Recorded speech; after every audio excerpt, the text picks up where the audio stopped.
Assalamualaikum warahmatullahi wabarakatuh.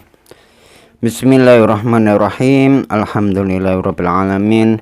Wassalatu wassalamu ala asyrafil anbiya'i wal mursalin Sayyidina wa maulana Muhammadin wa ala alihi wa sahbihi ajma'in, amma ba'd. Alhamdulillah, kita masih diberikan kesehatan oleh Allah Subhanahu wa ta'ala. Begitu banyak Allah Subhanahu wa ta'ala telah memberikan kenikmatan karunia yang cukup banyak sekali, sehingga sampai-sampai kita kalau kita menghitung nikmat-nikmat Allah, maka kita tidak akan mampu untuk menghitungnya. Untuk itu kita wajib untuk mensyukuri kenikmatan-kenikmatan, apalagi mempunyai harta-harta yang lebih yang diberikan oleh Allah, maka kita mendapatkan kewajiban zakat. Ada zakat fitrah, ada zakat mal. Pada bab kali ini kita akan membahas tentang zakat fitrah dan zakat mal. Bismillahirrahmanirrahim. Rabbi syrah li sadri wa yassir li amri wahlul 'uqdatam min lisani yafqahu qawli. Allah Subhanahu wa ta'ala memberikan rezeki kepada setiap makhluk di alam semesta ini. Rezeki yang diberikan Allah Subhanahu wa ta'ala berupa harta, kesehatan, atau kebahagiaan. Harta yang diberikan Allah Subhanahu wa ta'ala dapat berupa uang, berupa perhiasan, berupa hewan ternak, dan tanaman. Pada gambar yang kali ini kita bisa pahami di antaranya yaitu para petani sedang memanen. Jadi panenan tersebut merupakan adalah rezeki dari Allah Subhanahu wa ta'ala yang harus disyukuri. Ada hasil panen, salah satunya yaitu peternak. Dan semuanya itu merupakan ada zakat-zakat yang harus dipenuhinya apabila sudah mencapai pada nisabnya. Untuk itu kita kaji kali ini. Ibadah zakat dalam Islam terdapat ajaran yang mengutamakan kepedulian sosial.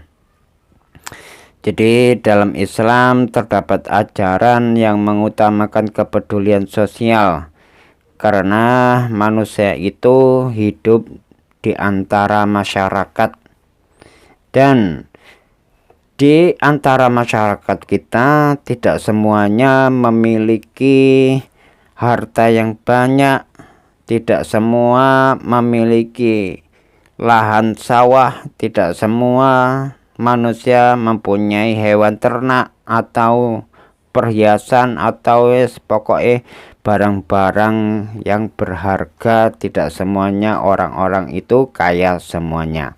Pasti ada sebagian yang miskin. Untuk itu Islam telah memberikan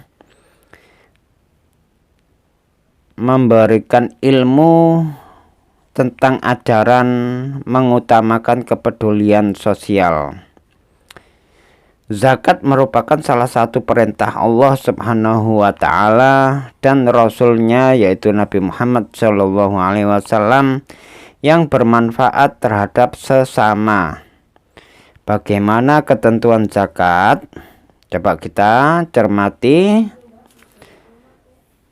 Pengertian zakat berasal dari kata zakata yang artinya berkah, artinya bisa tumbuh, artinya bisa bersih, artinya bisa baik dan bertambah. Itulah arti zakat dari asal kata zaka yang artinya berkah. Menurut istilah fikih, zakat adalah sejumlah harta tertentu yang wajib ditunaikan untuk diserahkan kepada orang yang berhak. Perintah zakat telah dijelaskan pada ayat-ayat Al-Quran, diantaranya Khudh min amwalihim shadaqatan tutahhiruhum wa tuzakkihim biha wa sholli alaihim inna sholataka sakanul lahum wallahu sami'un alim, yang artinya ambillah zakat dari harta mereka guna membersihkan dan menyucikan mereka, dan berdoalah untuk mereka. Sesungguhnya doamu itu menumbuhkan ketentraman jiwa bagi mereka. Allah Maha mendengar dan Allah Maha mengetahui. Al-Quran Surat At-Taubah ayat ke-103. Itu pengertian daripada zakat. Sekarang macam-macam zakat. Zakat dibedakan menjadi dua, yaitu zakat mal dan zakat fitrah. Penjelasan tentang zakat mal dan zakat fitrah coba kita kaji satu persatu. Apa itu zakat fitrah?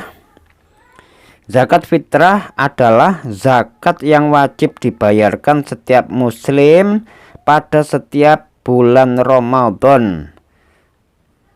Besaran zakat fitrah yang harus dikeluarkan yaitu 1 sok atau setara dengan 2,7 kilogram.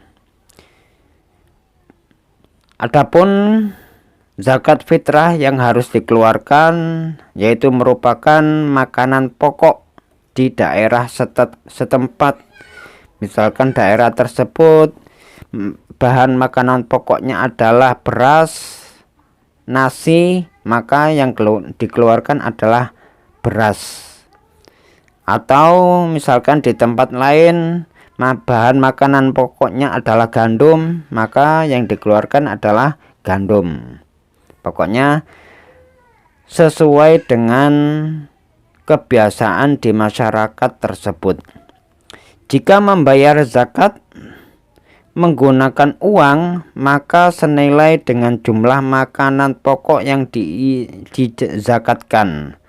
Tujuan diwajibkannya zakat fitrah yaitu menyucikan diri dan membantu sesama. Niat zakat fitrah, niatnya sebagai berikut: nawaitu akhrija zakatal fitri an nafsi faradalillahi ta'ala, atau nawaitu an ukhrija zakatal fitri nafsi faradalillahi ta'ala, yang artinya saya berniat mengeluarkan zakat fitrah untuk diriku sendiri karena Allah Subhanahu wa ta'ala. Jadi untuk niat ini tidak harus memakai bacaan atau tulisan dari bahasa Arab. Kita bisa membaca niatnya dengan bahasa kita masing-masing. Seperti tadi, saya berniat mengeluarkan zakat fitrah untuk diriku sendiri karena Allah Subhanahu wa ta'ala.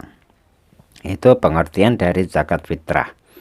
Sekarang kita ke zakat mal. Apa itu zakat mal? Zakat mal atau zakat harta adalah bagian dari harta kekayaan seseorang atau badan hukum yang wajib diberikan kepada orang-orang tertentu setelah mencapai jumlah tertentu dan setelah dimiliki pada jangka waktu yang tertentu. Ada 5 macam harta kekayaan yang termasuk zakat mal atau zakat harta. Pertama ada 5. Ada zakat harta kekayaan. Yang kedua zakat perniagaan. Ada zakat hewan ternak. Ada zakat tanaman atau pertanian. Ada zakat barang temuan. Nah, itu zakat mal. Coba kita kaji sedikit dengan singkat. Zakat harta kekayaan. Harta kekayaan disebut juga an-nuqud Zakat harta kekayaan adalah zakat dari semua jenis harta yang sengaja disimpan, baik untuk modal usaha maupun untuk simpanan. Jenis barang yang termasuk zakat ini yaitu emas, perak, intan, berlian, tabungan, uang tunai, dan saham. Nisab emas minimal 94 gram. Sedangkan nisab minimal perak itu seberat 624 gram. Kadar zakat keduanya sebesar 2,5% yang harus dikeluarkan zakatnya. Jadi hanya sebesar 2,5% dari harta yang dimilikinya. Kemudian zakat perniagaan. Zakat perniagaan disebut zakat at-tijarah. Zakat perniagaan meliputi perdagangan, meliputi industri, pariwisata, jasa, perumahan, pendapatan, dan usaha-usaha pertanian, usaha perkebunan, serta peternakan. Nisab harta perniagaan senilai 94 gram emas. Kadar zakatnya yang harus dikeluarkan sama seperti zakat mal tadi, yaitu 2,5%. Jadi senilai harga 94 gram emas, maka kadar zakatnya itu sebesar 2,5%-nya saja yang wajib dikeluarkan. Kemudian untuk yang ketiga yaitu zakat hewan ternak. Zakat hewan ternak disebut zakat al-an'am. Barang zakat ini berupa hewan ternak. Besaran zakat ini tergantung pada hewan yang akan dizakati. Besaran zakat hewan ternak berupa kambing, nisabnya mencapai 40 sampai 120 ekor. Maka wajib yang dikeluarkan hanya 1 ekor kambing betinanya saja. Jadi nisabnya cuman mulai dari dia memiliki 40 ekor sampai 120 ekor kambing, maka hanya 1 ekor kambing yang wajib untuk dizakatkan. Kemudian lebih dari itu 121 ekor kambing sampai 200 ekor kambing, maka wajib dikeluarkan zakatnya 2 ekor kambing betina. Kemudian selanjutnya 201 ekor sampai 300 ekor, maka wajib mengeluarkan zakatnya 3 ekor kambing betina. Jadi keterangannya, setiap bertambah 100 ekor, kadar zakatnya ditambah 1 ekor.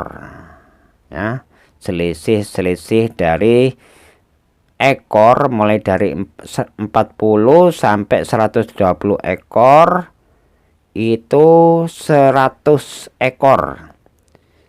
Kalau melebihi 100 ekor, dari 120 ekor ditambah 100 ekor lagi, ditambah 100 ekor lagi, maka per 100-nya tadi itu adalah 1 ekor kambing betina yang wajib untuk dikeluarkan. Kemudian besaran zakat hewan ternak berupa sapi itu mulai dari 30 sampai 39 ekor. Kadar zakat dari 30 sampai 39 yaitu 1 ekor anak sapi betina ataupun jantan yang berumur 1 tahun, yang masih umur 1 tahun. Kemudian Di atasnya itu ada yang mempunyai 40 ekor sampai 59 ekor, maka zakatnya 1 ekor anak sapi betina ataupun jantan umur 2 tahun. Cuman 1 ekor. Kemudian lebih dari itu, bila mempunyai 60 ekor sampai 69 ekor, maka wajib dikeluarkan zakatnya yaitu 2 ekor anak sapi betina atau jantan umur 1 tahun. Kemudian di atasnya itu kalau dia mempunyai umur mempunyai jumlah ekor 70 sampai 79, kadar zakatnya yang harus dikeluarkan yaitu 1 ekor anak sapi betina atau jantan umurnya yang 2 tahun dan 1 ekor sapi umur 1 tahun. Jadi mengeluarkan 2 ekor sapi ya. Yang pertama berumur 2 tahun, yang kedua umur 1 tahun. Kemudian kalau dia mempunyai lebih lagi antara 80 ekor sampai 89 ekor, maka kadar zakatnya yang harus dikeluarkan adalah 2 ekor sapi betina yang berumur 2 tahun lebih ya, minimal 2 tahun. Jadi keterangannya dari kadar zakat ekor sapi, setiap bertambah 30 ekor kadar zakatnya ditambah 1 ekor ya. Itu untuk peternakan. Sekarang kita kembali ke zakat tanaman atau pertanian. Zakat tanaman disebut zakat az-ziraah. Zakat tanaman adalah zakat yang berasal dari semua hasil pertanian. Jenis barang yang termasuk zakat ini antara lain biji-bijian, kacang-kacangan, umbi-umbian, dan buah-buahan. Besaran zakat ini 5% jika dalam pengelolaannya diperlukan biaya pengairan dan 10% jika tidak memerlukan biaya pengairan. Tidak ada biaya pengairan ya. Nisab zakat pertanian yaitu senilai 1.350 kilo padi atau 750 kg beras dan dikeluarkan setiap kali panen ya.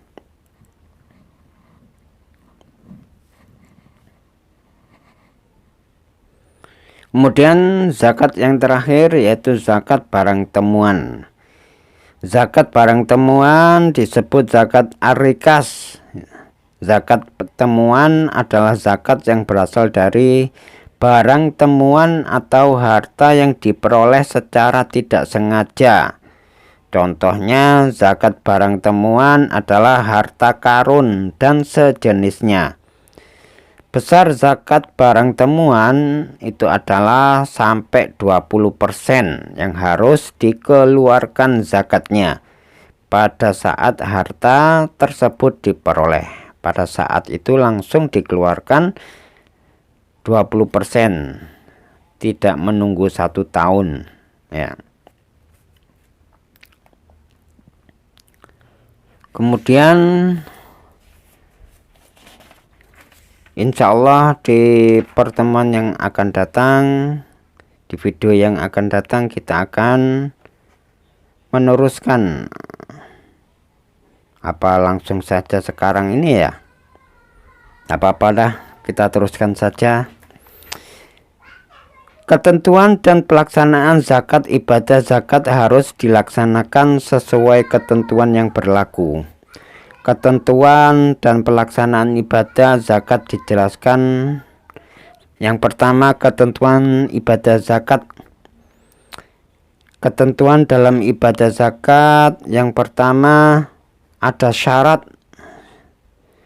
Syarat orang yang wajib berzakat, ada syarat sah zakat, ada syarat harta yang wajib dizakati, dan penerima zakat.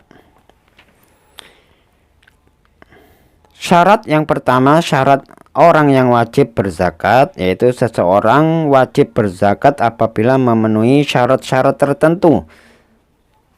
Yang pertama, dia merupakan seorang muslim, seorang merdeka, seorang baligh alias sudah dewasa dan berakal. Itu syarat orang yang wajib berzakat. Yang kedua, syarat sah zakat. Ibadah zakat yang dilakukan hukumnya sah apabila telah memenuhi dua syarat. Dua syarat tersebut yaitu niat karena Allah Subhanahu wa Ta'ala dan harta yang dikeluarkan menjadi milik orang yang berhak menerimanya. Itu syarat sah zakat. Yang ketiga, syarat harta yang wajib dizakati. Harta wajib dizakati apabila memenuhi syarat-syarat tertentu. Harta tersebut miliknya pribadi, hartanya berkembang mencapai nisab atau kadar minimal harta yang wajib dizakati, melebihi kebutuhan pokok dan bebas dari hutang. Kalau masih punya hutang, ya wajib kita membayar hutang dulu sebelum kita mengeluarkan zakat. Kemudian penerima zakat. Zakat tidak bisa diberikan kepada sembarang orang. Golongan yang berhak menerima zakat sudah dijelaskan di dalam Al-Quran. Ayatnya berbunyi, innamas shadaqatu lil fuqara wal masakin wal amilin 'alaiha wal mu'allafati qulubuhum wa fir riqabi wal gharimin wa fi sabilillahi wa ibnis sabil fariidatan minallahi wallahu alimun hakim. Yang artinya sesungguhnya zakat itu hanyalah untuk orang-orang fakir, untuk orang miskin, amil zakat yang dilunakkan hatinya atau mu'alaf, untuk memerdekakan hamba sahaya, untuk membebaskan orang yang berutang, untuk jalan Allah, dan untuk orang yang sedang dalam perjalanan sebagai kewajiban dari Allah.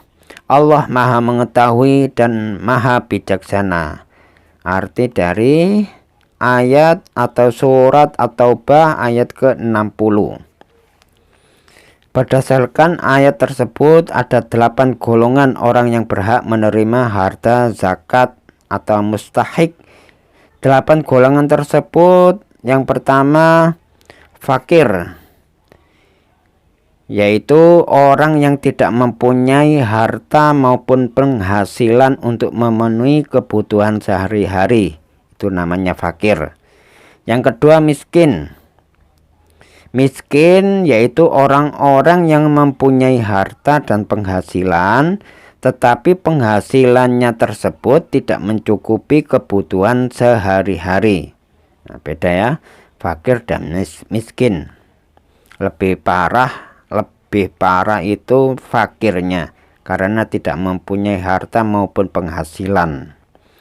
Kemudian yang ketiga mu'alaf. Siapa mu'alaf itu? Yaitu orang yang diharapkan kecenderungan hati atau keyakinannya dapat bertambah terhadap Islam. Yaitu orang yang baru masuk Islam, kita boleh memberikan zakat kepadanya agar hati mereka bertambah yakin. Kemudian ar-riqab. Apa itu ar-riqab? Ar-riqab adalah untuk memerdekakan budak.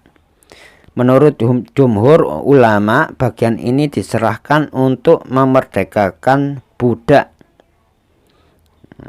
Islam menginginkan tidak ada perbudakan lagi. Itulah keindahan Islam. Kemudian yang kelima al-gharimin atau orang yang berutang. Golongan ini adalah orang-orang yang memiliki utang dan tidak mampu membayarnya, seperti utang untuk memenuhi kebutuhan hidup dan menegakkan syariat Islam. Zakat diberikan kepada mereka agar terbebas dari hutang tersebut. Hutangnya karena terpaksa. Mereka hutang terpaksanya karena hanya untuk memenuhi kehidupan, untuk makan, ya, bukan untuk bisnis, bukan untuk yang lain-lain, ya, tapi hutangnya itu karena terpaksa, hanya untuk memenuhi agar tetap hidup, bisa makan, bisa minum. Kemudian yang ke-6 adalah sabilillah. Menurut jumhur ulama mengartikannya sebagai sukarelawan untuk menegakkan agama Allah Subhanahu wa taala dan pemerintahan, sedangkan mereka tidak mendapat gaji dari pemerintah. Ini sabilillah. Kemudian selanjutnya yaitu Ibnu Sabil. Ibnu Sabil itu adalah musafir yang melakukan suatu perjalanan bukan untuk tujuan maksiat, dan dalam perjalanan itu ia kehabisan bekal. Menurut Yusuf Al-Qardawi, dalam kaitannya dengan zakat Ibnu Sabil adalah musafir yang melakukan perjalanan untuk kemaslahatan umum yang manfaatnya kembali pada agama Islam atau masyarakat Islam. Kemudian penerima zakat yang terakhir yaitu amil zakat, yaitu orang yang bertanggung jawab melaksanakan segala sesuatu yang berkenaan dengan pelaksanaan zakat, mulai dari mendata wajib zakat, mengumpulkan, membukukan, memelihara, dan mendistribusikan zakat. Sekarang kita masuk pada pelaksanaan zakat. Waktu pembayaran zakat, jika syarat wajib terpenuhi, seorang muslim tidak boleh menunda waktu pelaksanaan zakat tanpa adanya udzur tertentu. Saya ulang, jika syarat wajib terpenuhi, seorang muslim tidak boleh menunda waktu pelaksanaan zakat tanpa ada udzur tertentu. Waktu pembayaran zakat mal memiliki perbedaan sesuai jenis harta yang dizakati. Untuk zakat kekayaan seperti emas, perak, barang dagangan, dan hewan ternak, waktu pembayaran adalah setelah 1 tahun. Jadi setelah 1 tahun lebih sedikit kita wajib sudah mengeluarkan zakat. Zakat hasil pertanian dibayarkan setiap panen, sekalipun panennya 2 kali atau 3 kali dalam setahun. Itu untuk zakat hasil pertanian. Zakat barang tambang dan harta terpendam dibayarkan saat ditemukan. Adapun waktu pembayaran zakat fitrah yaitu sejak awal bulan Ramadan hingga akhir bulan Ramadan sebelum sholat hari raya. Jika zakat fitrah dibayarkan setelah Idul Fitri, tindakan tersebut termasuk sedekah biasa, bukan zakat fitrah, ya, kalau setelah melaksanakan sholat Idul Fitri. Tata cara membayar zakat. Pertama, niat membayar zakat. Kedua, memberikan harta kepada mustahik, orang yang berhak, atau petugas, memberikan kepada petugas pengelola zakat. Yang ketiga, mustahik atau petugas pengelola zakat menerima harta tersebut. Mustahik dianjurkan mendoakan pemilik harta sebagai bentuk motivasi untuk berbuat baik dan menyenangkan hati. Mustahik diperbolehkan membaca lafal doa kebaikan apapun. Salah satu doa yang dapat dibaca oleh mustahik yaitu ajrokallahu fima a'taita wa barakallahu fima abqaita, yang artinya semoga Allah Subhanahu wa taala memberikan pahala apa yang ada pada kamu dan diberikan, dan semoga Allah Subhanahu wa taala memberkahi hartamu yang lainnya. Terkait cara menunaikan zakat, pembayarannya dianjurkan untuk ditampakkan di depan umum atau di hadapan masyarakat. Tindakan tersebut bertujuan agar orang lain termotivasi melaksanakan zakat dan menghindari adanya perilaku buruk sangka, suudzon. Nah, mungkin itu saja yang dapat saya sampaikan. Mudah-mudahan kita semuanya dapat melaksanakan untuk mengeluarkan zakat, ya. Kalau kita mempunyai harta yang lebih, mudah-mudahan Allah selalu memberikan taufik dan hidayah dan inayahnya serta meridhoi kita karena kita dapat melaksanakan ibadah zakat. Wabillahi taufik wal hidayah wal inayah. Wassalamualaikum warahmatullahi wabarakatuh.